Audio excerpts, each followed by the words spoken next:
So here we have the Hyundai i20 on a 17 plate. I'm going to start off by showing you around the outside of the car, and then we'll hop in and run through some controls on the inside of it from there.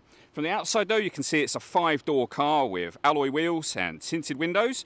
We're going to start off inside the boot area of the car first of all. As we approach the back of the car, you can see we have reversing sensors. This car's also got a reversing camera and plenty of boot space as well.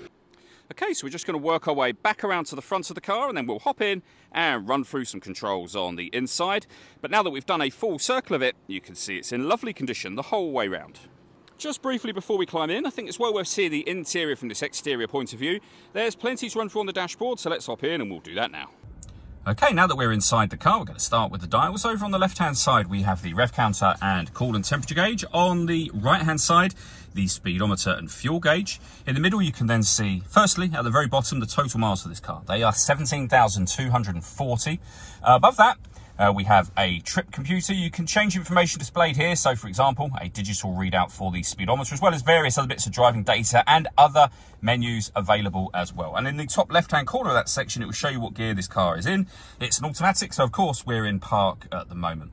If we back out to the steering wheel, the buttons I was using a second ago are here. We have cruise control and speed limiter over that side as well. Stereo and phone controls on the left-hand side, and then in the center, the main touchscreen itself. So, firstly, you can have satellite navigation. We hold the SD memory card here at MJA, so that would go in there. You'll then have satellite navigation up on that screen. You can, of course, pair your phone, which we're not going to do at the moment.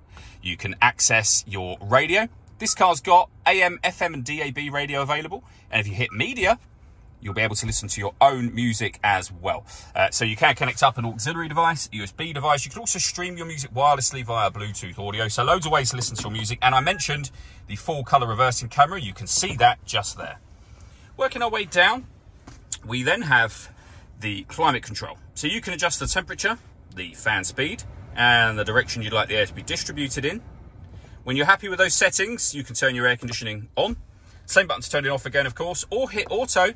The car will now maintain the temperature you've asked for by taking full control of the direction of the air and the fan speed for you. Any manual adjustment will override that and allow you to put it back on your own settings. We also have a heated driver's seat and passenger seat, both with 3 heat settings, and a heated steering wheel with 1, so on and off setting, essentially. A 12-volt charging socket, USB and auxiliary inputs, the gear lever for the fully automatic gearbox, and then down here you're able to turn the parking sensors on and off with this button. The last thing I wanted to mention are the panoramic, or is the panoramic roof. So you can open the sun blinds, as you can see. You can also open the front section as a proper sliding sunroof. You don't have to open this, you can just leave it as it was and let in that extra light, but of course, if you wish to, this opens up for a lovely sunroof section. All that leaves me to say is thank you for taking the time to watch this video. If you'd like to come and see this ULEZ compliant car for yourself and have a test drive, please feel free to call either of our MJA sites. We'd love to hear from you soon.